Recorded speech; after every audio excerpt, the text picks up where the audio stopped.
Hello everyone and welcome back to my YouTube channel. Today I'm going to be ranking the scariest moments in Stranger Things. This is the first video that I am recording post Stranger Things ending. It has been 12 days. Wait. It's actually a really long time. Okay, well, I guess what you can take away from that is that it's taken me 12 days to, process, I guess, the end of Stranger Things, but this is a video that I've had planned for a while and have been wanting to make for a really long time, and it's a list that I've been compiling for the last, 6 or so years, and so I'm very, very, very excited to talk about what I think some of the scariest moments in Stranger Things are. Now, these aren't necessarily just scary in a jump scare kind of way, but they're also gonna be scenes that I think are deeply haunting or disturbing. AKA, they're scenes that scared me on a variety of levels, right? And I am someone who gets easily scared. It's funny because I I do love Stranger Things a lot, and I actually don't think it's that. I mean, it's definitely scary in some moments, but so I'm a coward, right? Horror as a genre, I can't really handle for a variety of reasons. Partly because it makes me so deeply sad. It makes me so sad. I don't know, maybe I've said it before on the channel, but it physically hurts me to see characters in pain or sad or going through it, which is, a lot for a lot of genres, but horror especially. I think the fact that there's usually a lot of death in horror also is something that I struggle with on a deep personal level. But on a baseline level, I get scared really easily. I have come to the realization that I can't go see horror movies in the theater because I will scream at the jump scares. And when I went to go see Nope in theaters, I was screaming at every little jump scare, right? And that's not even the most scary movie ever, but it was making me scream. I screamed 3 times. And I think I was annoying the people around me because to them it wasn't that scary, but to me, I was losing it. So, that's the bar that I'm at, right? So when I watch Stranger Things, now I can handle pretty much every scene. I mean, some still get me, but the first time watching, especially seasons 1 and 4, were very stressful for me. So it's funny that I like a show that kind of blends horror with coming of age, but at the same time, I think I love the It movies, and I actually have watched them many times, and I think that the coming of age part of it being kind of almost the primary part of it is what makes it more palatable to me. But anyway, let's get into this list. I'm very excited to talk about it, starting with number 10, Nancy and Jonathan being attacked in the hospital. Okay, so it was really, really, really hard for me to narrow this list down to 10 spots, and it was even harder to decide what number 10 on the list would be. And there are so many great contenders, but what I think is most scary about this scene is that it's a scene that features 2 adults attacking 2 teenagers. Sure, they're possessed and they eventually melt down and become the monster, which is an extension of this scary scene, right? I'm still including that in this attack. But when you strip it down, it's Nancy and Jonathan being attacked by 2 men who are their bosses, who spent the entire season refusing to listen to them or take them seriously. And that, to me, is the real horror of this scene. And it hits harder because it's built on that foundation of a power imbalance. All the scenes where people are fighting monsters in Stranger Things are deeply terrifying, but I think the scariest scenes in the show are ones that strip it down to the real horrors of humanity. Plus, I really feared for Jonathan and Nancy's lives during this scene. They really took a beating. Number 9, and this is a new one, Hop thinking he shot Elle. Season 5 of Stranger Things was unexpectedly one of the least scary seasons, but this moment in particular was the show at its best. This is what makes Vecna such a good villain, and it's what makes the horror surrounding him as a character is so much fun to watch and so scary. It would have been a very disturbing turn for Hopper's character to be responsible for the deaths of 2 daughters. I was not expecting Hopper to get Vecna'd, and you know what? I loved every second of it. I wish we could have seen every character have Vecna visions, because like facing your own demons and your own trauma, like that's what's really scary, you know? And that's what's so good about season 4. I get chills just thinking about this scene. It was executed beautifully, and David Harbour's acting really sold it, and it was just so good. Whether or not anyone thinks that Elle is actually dead in this scene, and I was debating whether or not she was actually shot in my head, but I didn't think that she was dead. I was like, there's no way they're gonna kill her this early in the episode if they do. But it was just so horrifying as a concept that it was just brilliant idea on the writer's part. Like, it just so good. Such a chilling scene. Number 8, Max is the next victim.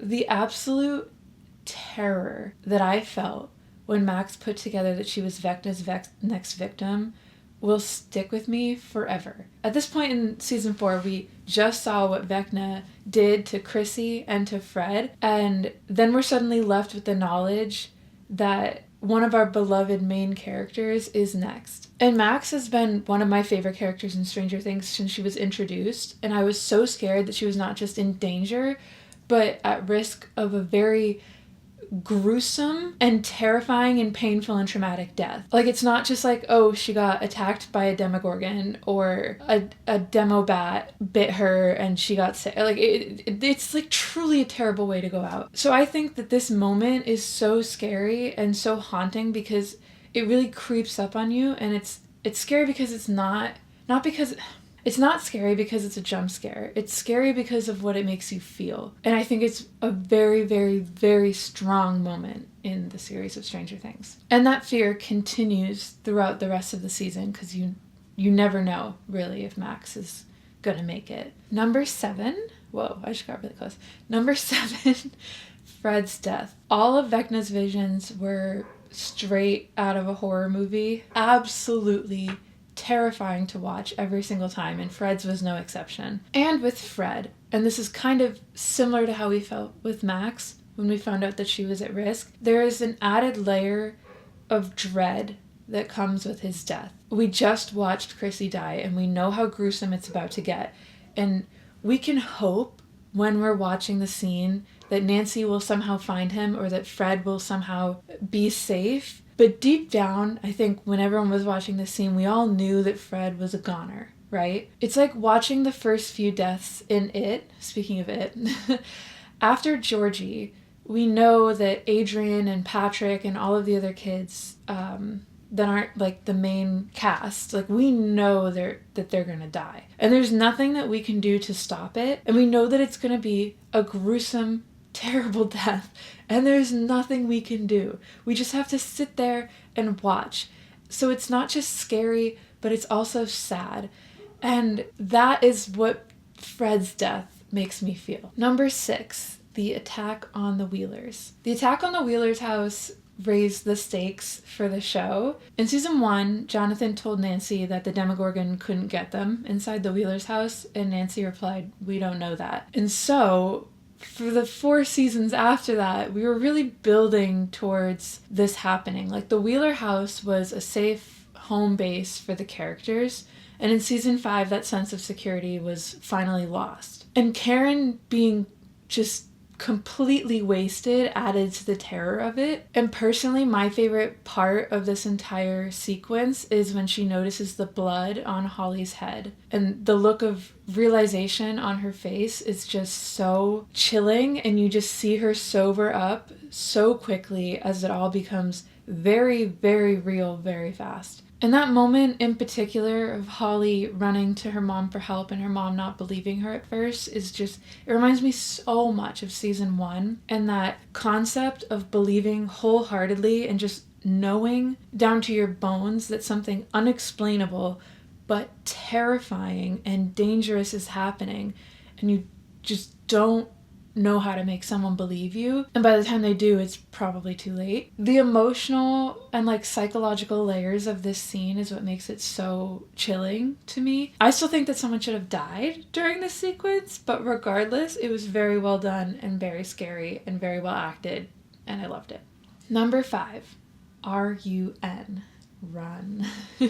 To me, this is an example of a perfect scene. Up until this point, we as the audience are feeling cautiously hopeful. Joyce has found a way to communicate with Will through the Christmas lights, and maybe, just maybe, we're hoping that he is alive and capable of being saved. This is before they found his fake body, and there's like an element of hope and like of wonder and magic to the whole Christmas lights sequence throughout the episode 3, Holly Jolly.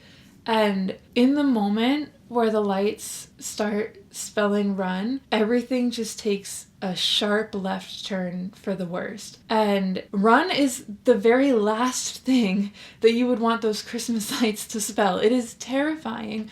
And the way that it happens slowly, and I'm pretty sure they use the red, the why can't I say this? The letter N, the last letter of the word run, obviously.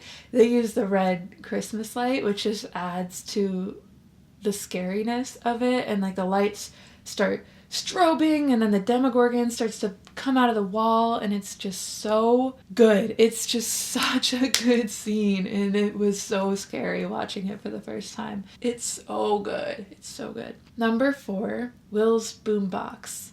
This scene is incredibly underrated for how scary it is. I have never seen someone list this moment as one of their scariest scenes in Stranger Things, and it drives me crazy because still to this day, this scene scares me. It is so early in the series. It's before the Christmas lights, before any of us have any clue what's going on. And when Should I Stay or Should I Go starts blaring from that boombox, it is so jarring. Like, I still jump when it happens. It gives me the heebie-jeebies still to this day.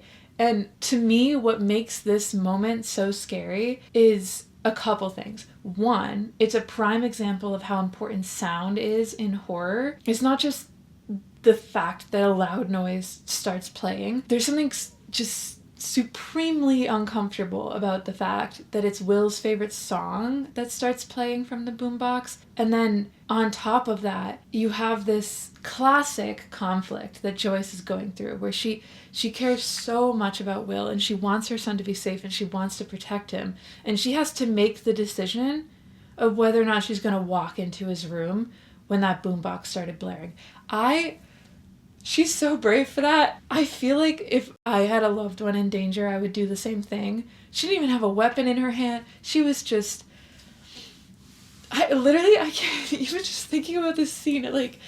Oh God, it just freaks me out just to think about it. I actually have full body chills right now. Oh my God. Wow. Maybe it should have been higher on this list because of how, it's impacting me just talking about it. But yeah, this to me will always be, one of the scariest things this show has ever done. I don't know. It's classic to me. It's classic. It's not as iconic as the Christmas lights spelling run, but it's just perfectly executed. So well acted. Just beautiful, beautiful, beautiful. Great job. All around. All around. Number 3, Will's possession. This is viscerally disturbing.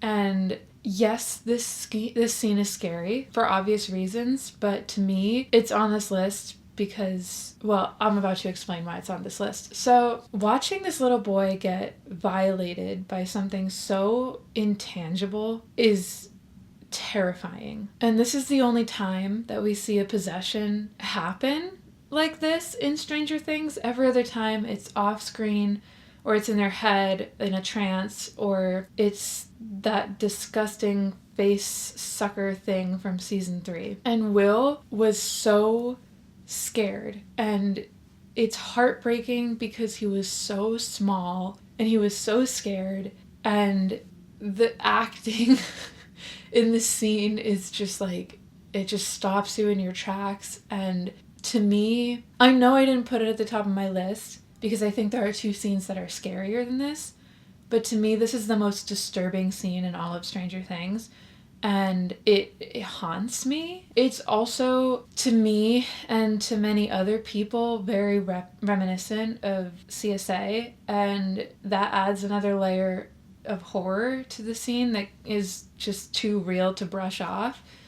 And I've talked about it when talking about season 5, but pretty much all of what Will goes through, what Vecna does to him, is incredibly reminiscent of CSA. And that, it's like I said earlier, like when you take away the monster of it all, the reality of what it reflects and like real horrors and humanity, like that is just, it's difficult.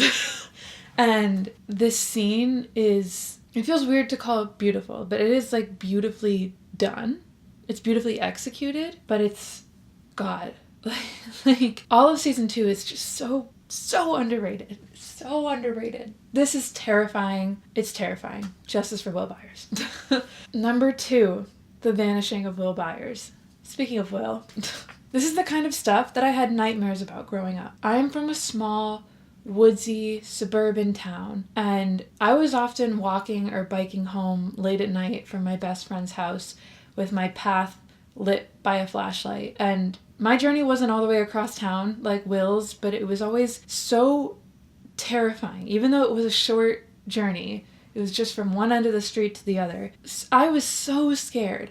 I was so scared that something would come out of the woods and attack me. It was those parts of my bike ride where it was woods on either side of me, or even woods on one side of me, where there's just a patch of darkness where like a front porch light isn't reaching and you can't really see what's there, and like maybe it's like a bunny or maybe it's just a rock, but you're like, what is that? And is it going to jump at me when I'm moving past it? Like that was such a core part of my childhood.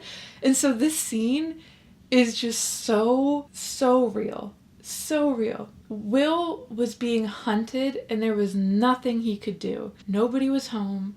The phone wasn't working. Door magically unlocked. He had to take matters into his own hands, and even that was fruitless. He vanished without a trace, without a sound. And that is what's truly horrifying about this scene to me, is that Will was helpless and alone, and he was always going to be taken, and there was no helping that. And it's just such a perfect manifestation of all of those anxieties you feel when you're biking home alone in the dark as a kid and what could happen to you, and wondering if anyone would even notice that you were taken, and no one did for the first 8 hours. It's also just, and I've said it before, literally the perfect opening to a TV show. Everything, I think the whole first episode of Stranger Things is perfect, like literally perfect, but especially everything leading up to that first title sequence, flawless. No wonder everyone became hooked on it instantly. Like, it just flawless.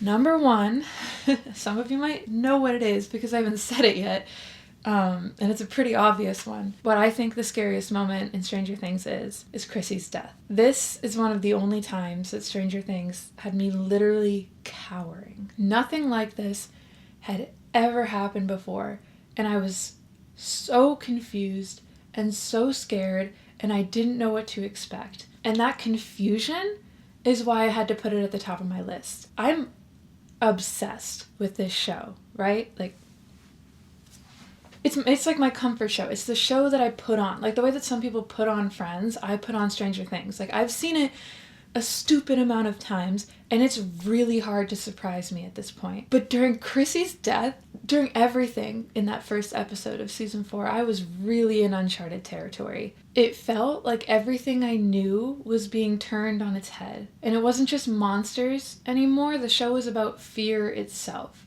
And it was the first time in Stranger Things, I mean, we had Billy when he was flayed, right? And we had the Mind Flayer, which we now know Vecna was speaking. When we thought it was the Mind Flayer speaking, we know that it was Vecna. But like at the time when watching this episode for the first time, like this was the first time that we were kind of coming face to face with like a humanoid. Like it was just such a a different type of monster for Stranger Things, and not knowing what he was capable of, what he wanted, what his plan was, why he was doing this, what he was even going to do to Chrissy at first. Like, not knowing any of that was just, it just added to the anxiety of the scene.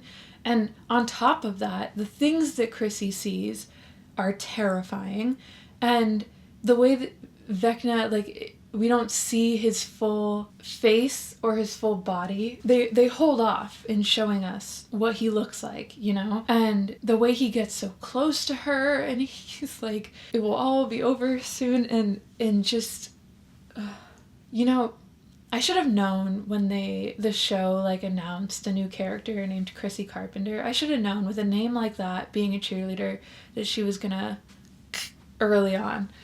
But there was no way that I could have predicted that it would be this scary and this disgusting and violent and terrifying. And again, part of what makes Vecna and his killings so scary, and this kind of goes hand in hand with the possession of will and things like that, is like there's like almost this intangible factor to it where he's in your mind. He's not something that you can easily fight. You have to face your own demons, you know, and you have to find your way out, and like that's so much harder, and it will always be so much scarier to me. And I think that Stranger Things has always been at its best when it focuses on the horror that comes from inside people, you know? And that has been showcased on so many levels, whether it's Lonnie Byers and the fact that he was abusive, or Billy being racist and a bully and terrible to Max. Even going beyond that, in our good guy sort of characters, like they all have these internal demons, like Hopper and his trauma with the war and with the death of his daughter and the guilt that he feels responsible for that. And there's just so much heart in Stranger Things. And when you're talking about what's really scary about growing up and about being a human, I think those inner demons, those fears, those anxieties, those guilts, that shame, that is what's truly scary. And so yeah, that's where I think the show has always been strongest, is in those moments where you feel like the characters are helpless because they just don't have the tools at their disposal to face those fears, like to face what's in front of them. And I think they can try, like Will trying to scream at the monster to go away, or Max trying to fight off Vecna by hiding in the light. It's so much scarier because it's so much more relatable than facing off a massive monster that you can take out with a flamethrower or guns. Yeah. So those are my thoughts. That's what I think to me, the top 10 scariest moments of Stranger Things are. I am so glad that I've been finally able to make this video. I was waiting until obviously after season 5 ended, and then even still, it was kind of picking and choosing what scenes I really wanted to showcase here. But I think they all kind of have a common thread, don't they? And that's the things that I just talked about. But yeah. Whoa. Okay. So yeah, before I wrap it up, I do want to say, I made a post about this, but so those of you who, I don't know, maybe watch my reactions to the episodes of Stranger Things will know that I only have one reaction up for the finale. I've had a lot of trouble with copyright strikes, to the point where I think I'm just like flagged by YouTube or something, because I've tried cutting it down. I've tried cutting out all the audio. Like, I've tried literally everything. I've tried uploading the second part of my reaction like over 10 times, and it's just not working. And that whole situation is made even more frustrating because my audio wasn't captured when I was reacting to season 5, so I've had to go through the process of trying to ADR all of my reactions, and that is a headache in and of itself. And the fact that I'm not even able to post them is really frustrating. So until whatever's going on with the copyright decides to either sort itself out, or I decide to have more patience and whatever. I'm shelving the reactions for now. I've edited a few of them. Like, it's not like they'll never go up, because they will go up, but they're not going up yet, and I need to focus on other videos. For that reason, this is my first video since the show ended, so I'll probably have to say this in other videos, but I just want to clear it up now. I'm not going to be reviewing Stranger Things 5. I can't. Like, I can't. Like, I'm going to make a video where I rank the seasons, and you guys will see some of my thoughts about what I think are highs and lows of season 5 in that video. This show is too big to me. Like, it's too big in my heart and like in my mind and in my life.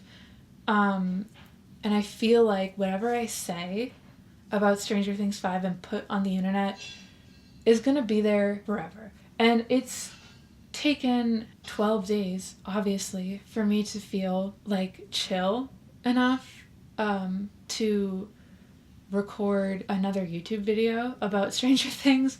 And I feel, obviously, incredibly mixed emotions about the show ending and how it ended and where we go from here and what all this means, and I have a lot of thoughts. And when I finally post my reactions, even though there's not audio, you guys will see, you'll see how I felt when the show ended, when we went to credits. Like, you'll see. I was going through it. And I'm very frustrated that I lost all that audio, because I spent like an hour talking to the camera about my initial thoughts, and that's all gone. Well, it's not gone, but the audio's gone, so I'm not going to be able to post any of that because I can't ADR everything that I said. I'll do some of it, but it's just like, I don't remember everything I said. I was in like I was in a fog.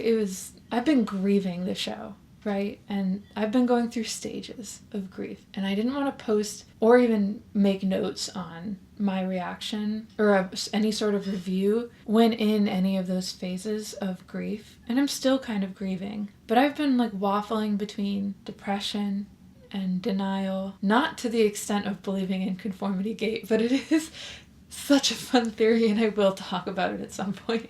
But like, yeah, I've been angry, I've been sad, I've been confused.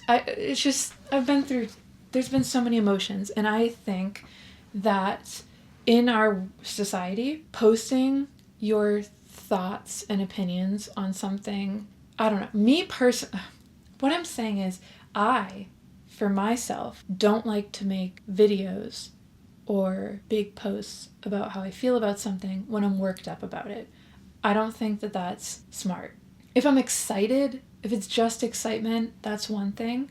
But this is like my face on the internet, and there's things that I just need to protect as things that I go through personally alone. And so I spent the last 12 days working through many thoughts and feelings, and we're on the other side of it now, I think. Yeah.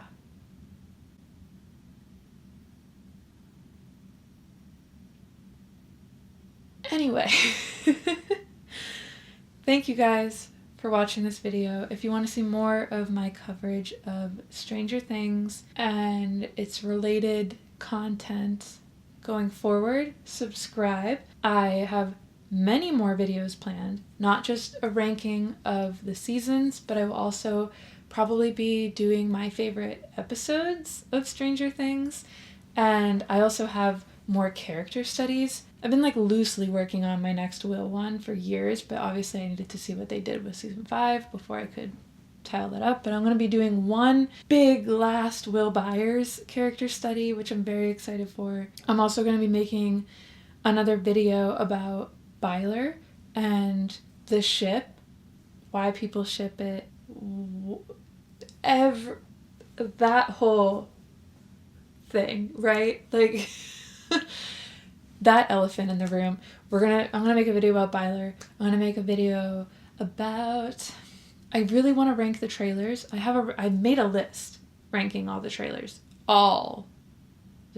from the last 10 years of Stranger Things, like all of them, the little teasers, everything. And I do want to make film and do that video, but I'm just gonna logistically I need to figure out how the heck I'm gonna do that. But yeah, I have a whole Google Doc with video scripts that I've been working on, some of which for months, and I'm very excited to continue with this YouTube and talking about all of that. Also, I have other interests outside of Stranger Things, and now that the show is over, I'm still going to be talking about Stranger Things, but I will also go back to talking about some of my other interests as well. AKA, I will be reacting to the Doomsday trailers. I filmed one reaction, and then they just kept coming out, and I was like, I do not have the capacity to think about this right now. So I have been avoiding anything to do with Doomsday stuff while Stranger Things has been taking up my every waking thought. So I'm going to return to my roots a little bit with that one, as if Stranger Things is not why I made this YouTube channel. But anyway, most of the people that I think originally subscribed to me was because of Marvel, I think. But yeah, there's lots to talk about, so thank you guys for sticking with me, especially through the last 2 weeks, because it's been a lot. And I'm sorry for keeping you guys waiting. I just needed to worry about myself. I needed to be okay, you know? And am I? I don't know. I don't know. But I'm excited to be making fun videos like this. So thank you guys very much. Give this video a thumbs up if you liked it, I guess. And let me know in the comments down below what your scariest moment of Stranger Things is. And if you agree with my rankings, if there's something that you would have swapped out, what do you think the most disturbing scene in Stranger Things is? And what do you think the most scary season is? I think it's 1 or 4. I might have to go with 1. I think maybe 1 is the scariest season, but where season 4 is scary, it's like very scary. Okay, I'm done now. Okay. Thank you guys for watching. I love you all very much. Have a good day, everyone.